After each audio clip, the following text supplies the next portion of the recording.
नमस्कार दोस्तों, आपके अपने YouTube channel Hansraj Saran GK पर आपका स्वागत है।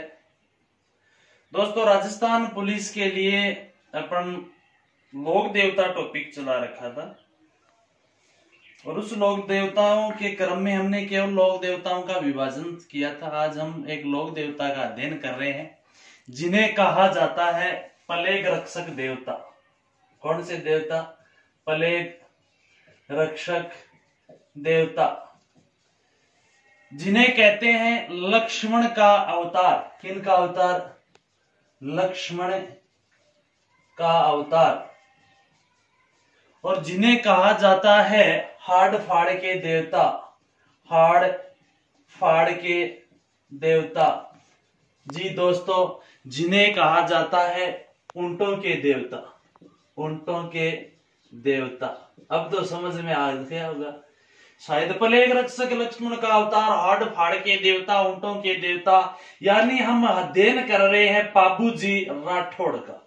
जी दोस्तों, पाबूजी राठौड़। किस लोक देवता का? पाबूजी राठौड़ का। यानी पाबूजी राठौड़ अपने पंच पीरों में शामिल है।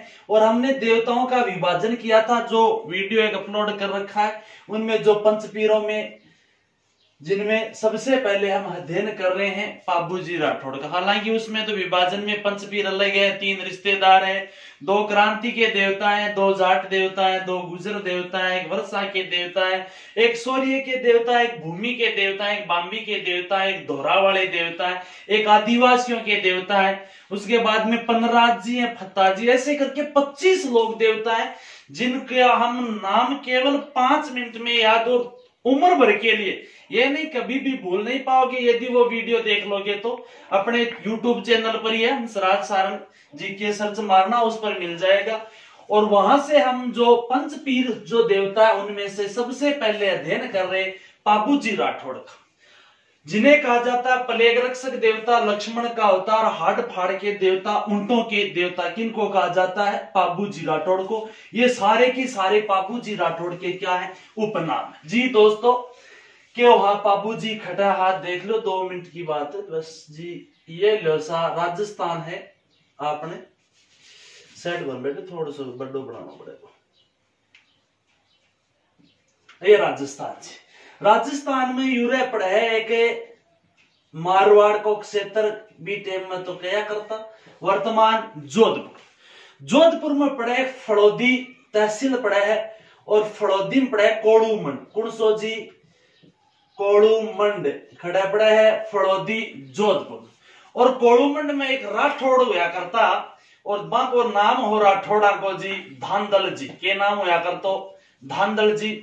और धांधल जी के ठकुरायण जी हुआ करता है, एक नाम थो कमला दे। के नाम हो जी? कमला दे। यानी धांधल जी व कमला दे राठौड़ है धांधल जी।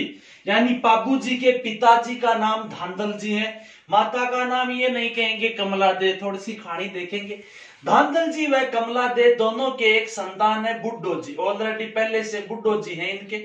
और दूसरी जो संतान होगी वो होगी पाबूजी। कौन होगी? पाबूजी। पाबूजी के बड़े भाई कौन होते हैं? बुड्ढो जी। हम जो अपने जो पहले वाला वीडियो है उसमें देख लेना, पाबूजी के भाई बुड्ढो जी का जो पुत्र है, जिनको लोक देवता के रूप में माना जाता है, रूपनाथिया झरड़ा जी। रूपनाथिया झरड़ा जी, जिन्हें बालकनाथ के नाम से हिमाचल में पूजा जाता है, वो बुड्ढो जी के पुत्र हैं, पाबूजी के भतीजे हैं। उन देवताओं के जो विभाजन या में हमने वहां पर रिश्तेदार देवताओं में उसको शामिल किया। ठीक है जी। जोधपुर में फड़ौदी है, कोड़ूमंड है, धांधल जी व कमला दे 2 धनी है बेचारा, एक धनी दिरानी यानी ठाकुर साहब धांधल जी है, ठकुरायण जी कमला दे, बाकी औलाद बुड्ढो जी। चलो पाबूजी खटो है क्या है यो देखांगा। एक ग्रंथ लिखो गयो है पाबू प्रकाश। कौन सा ग्रंथ है? पाबू प्रकाश। पाबू प्रकाश ग्रंथ किसने लिखा था? आसिया मोडजी ने।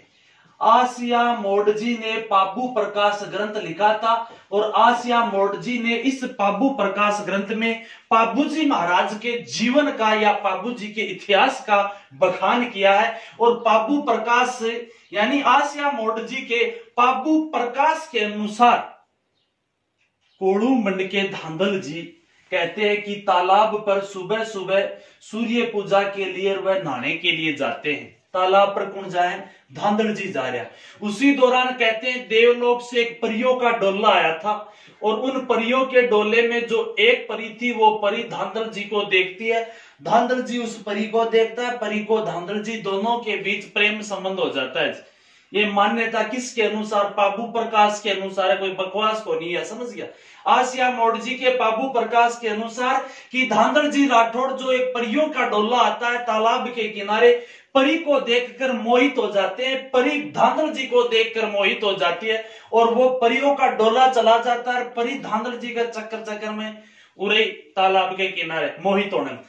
उसके बाद धांधल जी ने उस परी से कहा मैं तुमसे विवाह करना चाहता हूं। परी ने क्या बोले कोई दिक्कत को नहीं जी, पर मेरी 2 शर्त रही।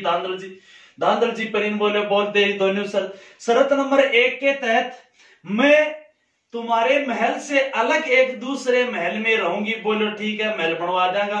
नंबर 2 शर्त, तुम मेरे महल में कभी भी प्रवेश करो तो मुझे पहले बता कर आओगे, खंकारो कर आओगा तो नहीं को न्याणो। ठीक सीधी सी बात यही है। यह 2 शर्त रखे कौन? परी रखे की के सामने? धांधल जी के सामने। शर्त के तहत विवाह हो जाता है। शर्त के तहत धांधल जी ने परी के लिए एक अलग महल बनवा दिया। क्या बनवा दिया जी? महल में कभी भी धांधल जी प्रवेश करते हैं उस दौरान परी का बस खंकारो करो बार ना कर परी जी तारना सचेत धांधल जी प्रवेश। अब देखो जी, घर आदमी यदि घर के महल में प्रवेश, भाई परी की पत्नी है तो घर को ही महल है, घर के महल में अगर आदमी खंकारो कर जा तो कई दिन जा, गिरगिराट तो होना ही होना। गिरगिराट हो गया धांधल जी सौदो के हक आपने घर जा रहा भी घर में जठा आपनो हक है, बट्ठा अपन खंकारो करके जानो पड़ रहे। पहले मिस खोल दो बाद में आओगा। अजीब काम। धांधल जी गिरगिराट हो गयो, सुनड़ी होगी गिरगिराट नो चिरमिराट चौको। धांधल जी देखो ठीक है आज तो आप महल में डायरेक्ट एंट्री कर दिया। धांधल जी भी दिन डायरेक्ट एंट्री सौदो के क्यों है जरूर।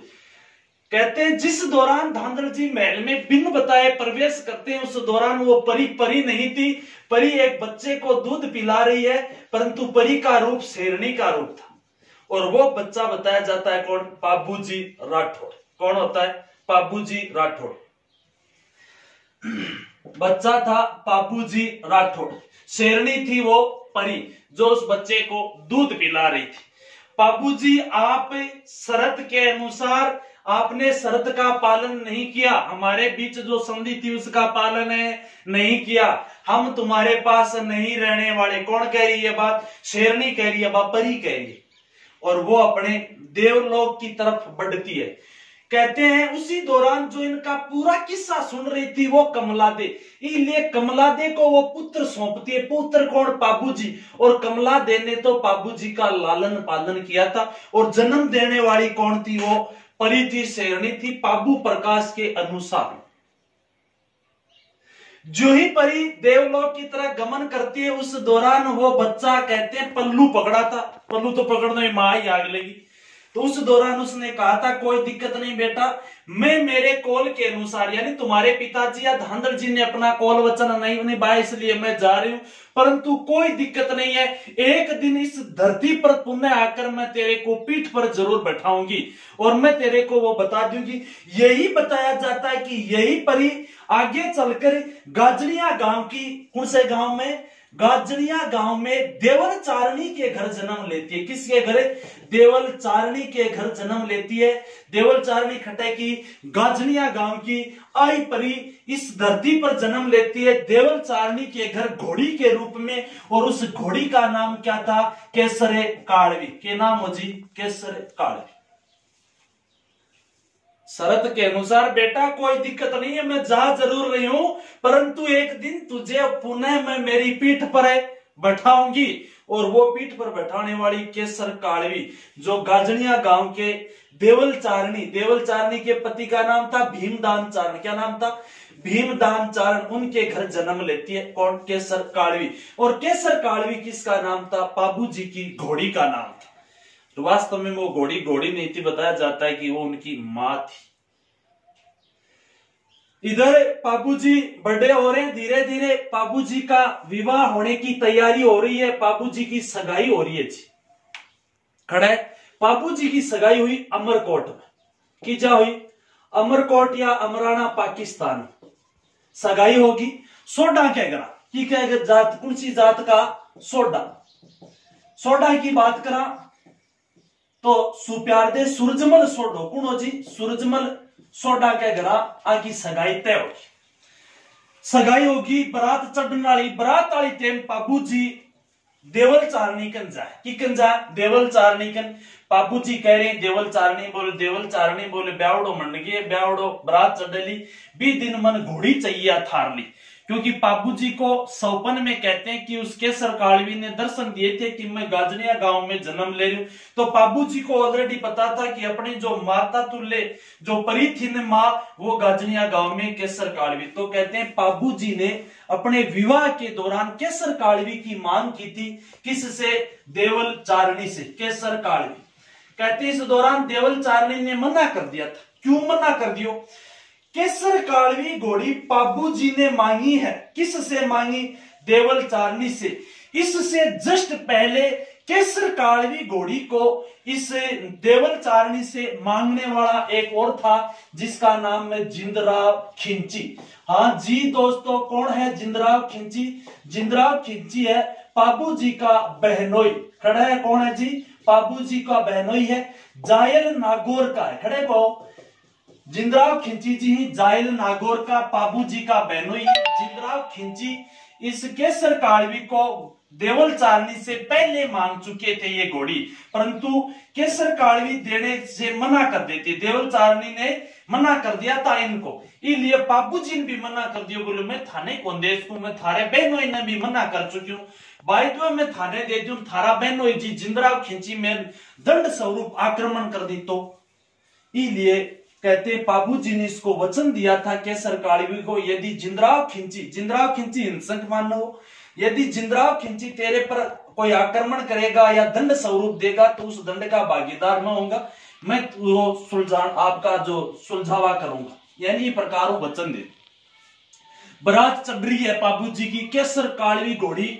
अब उन्हें बाबू जी के बहनोई ने पतो चाल गयो कि जकी देवल चारनी अपन घोड़ी खातर मना कर दी, अपना शाला जी दे दीजिए। बारात में कौन कौन चाह रहे हैं, बारात में चाह रहे हैं चांदा जी। कौन है, चांदा जी, डेमा जी, कौन है, डेमा जी, सलजी सोलंकी, सलजी सोलंकी, हरमल रायका, चांदा, डेमा, हरमल रायका, सलजी सोलंकी, 4 प्रमुख बराती। बरातिया का नाम क्यों लिखा है जी, ये बाबू जी राठौड़ के सहयोगी हैं, चांदा, डेमा, सलजी सोलंकी व हरमल रायका।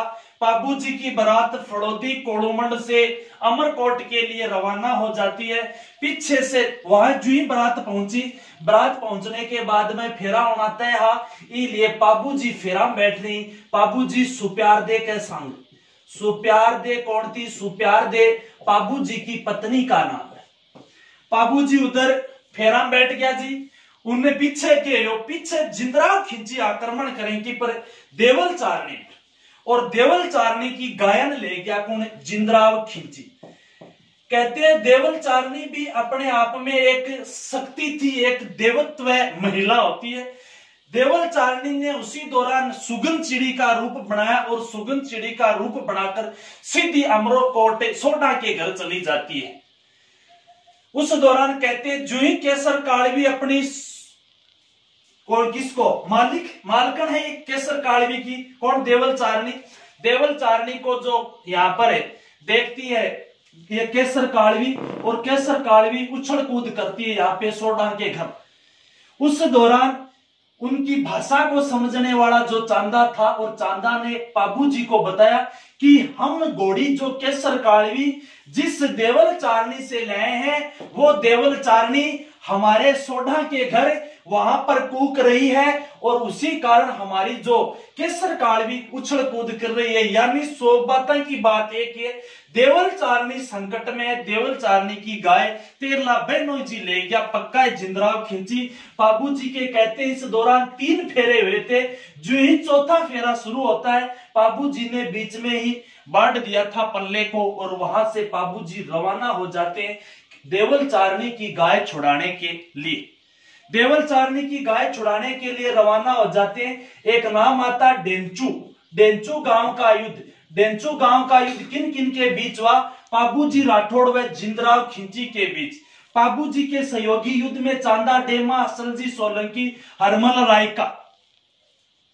पाबूजी की मां ने यह जरूर कहा था पाबूजी को कि पाबूजी अपने को बेटा तुम्हारे बहनों ही है, उनकी हत्या मत कर देना।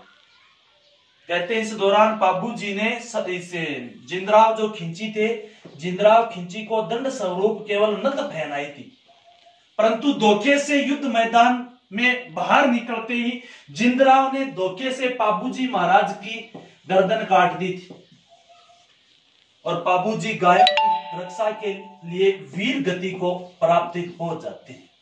यह है पाबूजी राठौर। यह इनका प्रारंभिक जीवन है, जिनमें पाबूजी, उनके माता का नाम भाई कमला दे लालन दालम जी है। जन्म इनका कोड़ुमंड फड़ौदी में। विवाह सूरजमल सोडा की पुत्री जो नाम था उसका सुप्यार दे। चांदा डेमा, सलजी सोलंकी, हरमल राय का उसके सहयोगी है। बापूजी की घोड़ी का नाम क्या था? केसर कालवी।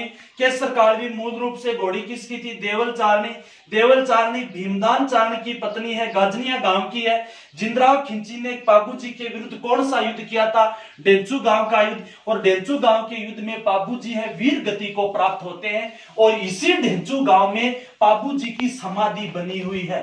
बाबूजी की समाधि कहां पर है? डेंचू गांव में बाबूजी महाराज की समाधि है डेंचू गांव। और डेंचू गांव पड़ता है दोस्तों जोधपुर में। हालांकि बाबूजी का जो प्रमुख मुख्य मंदिर है वो उनके जन्म स्थान, बाबूजी का जन्म स्थान कहां हुआ था? बाबूजी का जन्म हुआ था कोड़ूमंड में। कहां? पड़ौदी के कोड़ूमंड में। तो मुख्य जो मंदिर है वो कोल्लूमंड में। कहां है? कोल्लूमंड में, जहां चैत्र अमावस्या को मेला भरता है। प्रतिवर्ष चैत्र अमावस्या को बाबूजी महाराज का मेला भरता है मुख्य मंदिर कोड़ूमंड में। हालांकि बाबूजी राठौड़ का जो दूसरा मंदिर है वो आहड़ में है। कहां है? आहड़ में है, आहड़ उदयपुर में दूसरा है, परंतु इनकी समाधि कहां है? डेंचू में। उसके बाद में यदि हम बात करें बाबूजी की भाई भक्ति वगैरह की, तो बाबूजी की जो भक्ति है वो नायक जाति के बोफालो यानी बाबूजी की भक्ति स्वरूप में इनकी फड़ गाई जाती है। क्या गाई जाती है? फड़ गाई जाती है। फड़ गाने वाले होते हैं बोफा बोपी, और भी नायक जाति के बोफा बोपी, नायक जाति के बोफा बोपी। हालांकि बाबूजी दो जातियों में सर्वाधिक लोकप्रिय है। वो एक जाति तो है थोरी नायक है। कौन से नायक है? थोरी नायक है। एक आयड़ नायक होते हैं, वो जाति में ज्यादा बाबूजी प्रसिद्ध है। बाबूजी की प्रमुख जो देन है राजपुताना को वो है ऊंट लाना। ऊंट लाने का श्रेय बाबूजी को दिया जाता है। ऊंट पालक जाति जो रायका व रेबारी, रायका व रेबारी है, रायका व रेबारी के बाबूजी आराध्य देव माने जाते हैं। क्या माने जाते? रायका व रेबारी के आराध्य देव माने जाते। फड़ गाते समय रावण हत्ता वाद्य यंत्र बजाया जाता है। कौन सा वाद्य यंत्र? रावण हत्ता वाद्य यंत्र फड़ गाते समय। फड़ में बाबूजी की फड़ में बोफा व बोफी दोनों होते हैं, परंतु जो बाबूजी के पवाड़े गाए जाते हैं ना, उन पवाड़ों के दौरान पवाड़े गाए जाते हैं, उस दौरान कौन सा वाद्य यंत्र बजाया जाता है? तो माठ वाद्य यंत्र बाबूजी के पवाड़े। बाबूजी के पवाड़ों में बोफा व बोफी नहीं होते। हालांकि जो बाबूजी की फड़ है ना, वो फड़ चांदी की फड़ है। कौन सी फड़ है? चांदी की फड़ है। फड़ क्या है? वो कपड़े पर चित्र जिसमें बाबूजी के जीवन चरित्र से संबंधित बखान किया गया। हालांकि बाबूजी का जो मुख्य मंदिर कोड़ूमंड है, इस कोड़ूमंड में प्रतीक स्वरूप भाला लिए हुए अश्वारोही की मूर्ति है। भाला लिए हुए अश्वारोही की मूर्ति है। इसमें याद क्या रखना? एक तो फड़ नायक जाति के, ऊंट लाने का श्रेय रायका रेबारी जाति, रावण हत्ता, पवाड़े गाते समय माठ वाद्य यंत्र बजाया जाता है। एक नृत्य किया जाता है थाली नृत्य। कौन सा नृत्य किया जाता है? थाली नृत्य किया जाता है। और बाबूजी की जो पड़ है वो चांदी की पड़ है और इनका प्रतीक चिन्ह के रूप में भाला लिए हुए अश्वारोही है। धन्यवाद दोस्तों, ये थे हमारे राजस्थान के जो पंच पीरों में लोक देवता बाबूजी जी। धन्यवाद।